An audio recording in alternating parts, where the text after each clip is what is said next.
ओडिशा जमी टाटा पावर बर्तमान अच्छी ताहा कौन से भली सुफल परिदृष्ट होनी कंज्यूमर मान बोझ लदी लदी आसूची विद्युतर सब क्षेत्र रिफॉर्म्स आसू कि से रिफॉर्मटा लोकों ऊपर बोझ नुह जोटा आमर विंश शताब्दीर 80 दशक जोटा है रिफॉर्म्स न्यू इकोनॉमिक पॉलिसी तार गोटे जुग पर 14 वर्ष पर इलेक्ट्रिकल रिफॉर्म्स आस इंडिया रे एवं ताकू आम राज्य भी लागू कर किंतु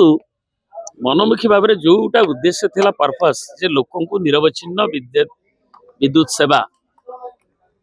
एवं सेफ विद्युत सेवा एवं ता संगे लोकों को सहनशील विद्युत सेवा जो गुटे रुग्ण हो जाता बाटे जो व्हीलिंग लॉसेस होता कि 56% लॉस होता परिवहन करिबारे से क्षति कंज्यूमर उपरे कहीं लदी दौले बोर्ड बोली रिफॉर्म्स कराला किंतु यूटिलिटी कंपनी माने आसिला परे ओडिशा जमी टाटा पावर बर्तमान अच्छी ताहा कौन से भली सुफल परिदृष्ट होनी कंज्यूमर मान बोझ लदी लदी आसूची एवं पुणी नुआ भारत सरकार गोटे नुआ पॉलिसी आनिया जाऊँ electric policy jar draft publication 2-4 दिन तले जो थे कि कहपरिक ओईआरस रेगुलेटरी जो संस्था जमी ओईआरस भाया अच्छी से भी जदि विलंब कले कंपनी कथा गुड़ाक शुणापी ताहले तार इंडेक्स अनुसार ऑटोमेटिक रिविजन हो टैरिफ से आहरी डेंजरस कथा विपज्जनक कथा तेणु एमर कंज्यूमर उपभोक्तार स्वार्थ केवल सुरक्षित रहे आम राज्यर दृष्टि रखिक आम हाइड्रोइलेक्ट्रिसिटी मैन्युफैक्चरिंग रेट हूँ कम आम थर्माल पावर को कंजप्शन करुचे इे पॉल्यूशन भी उपभोग करुचे तेणु आम कोयलार केमिकल वैल्यू आसू किंतु तार थर्माल वैल्यू जगह आम जब हाइड्रो इलेक्ट्रिसिटी जल संपद जो आमर अच्छी ताहले आम टैरिफटा कंज्यूमर उपर कम करवा एवं ये यूटिलिटी कंपनी एवं जो रिफॉर्म्स ना कैपेक्स सहायता दि जाउची एवं जो पावर गजलिंग स्मार्ट मीटर ठू आरंभ कर जो आशंका एवं जो अतिरिक्त बोझ नि जाउची केवल कंपनी गुड़ा को बंचेबा पाई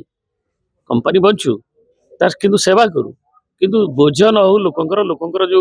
पर कैपिटा पावर जो आमर पैरिटी एटा आम विभाग डेवलपमेंट गोटे अंग भाव नि जाउची किंतु तार परचेजिंग पैरिटी भी दरकार जो क्रय शक्ति आम कंज्यूमर रहा दरकार एवं आम राज्यर उपयोगी नहीं आम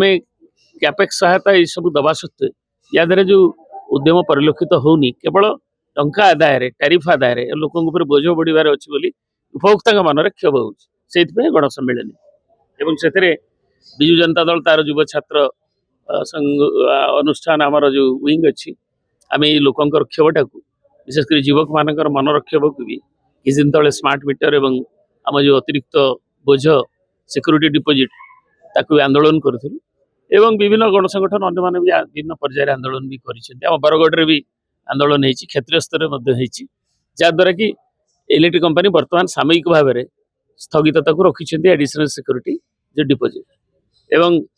ता अनुशीलन जो स्मार्ट मीटर कथा बुझेबा उद्यम कर भी करूँ आम भावुँ उपभोक्ता मान स्वर मिलित स्वर विजु जनता दल लोकों संगे अच्छी एवं से स्वर आहरी शाणित। क्या आप चाहते हैं ताज़ा, स्वादिष्ट और पौष्टिक मशरूम आपके घर तक पहुंचे? तो आज ही जुड़िए कल्याणी मशरूम सेंटर के साथ। यहाँ मिलता है फार्म फ्रेश मोजो मशरूम, मुलायम पनीर, ताज़ा ग्रीन मटर, स्वीट कॉर्न और बेबी कॉर्न, सब कुछ एक ही जगह बेहतरीन क्वालिटी के साथ।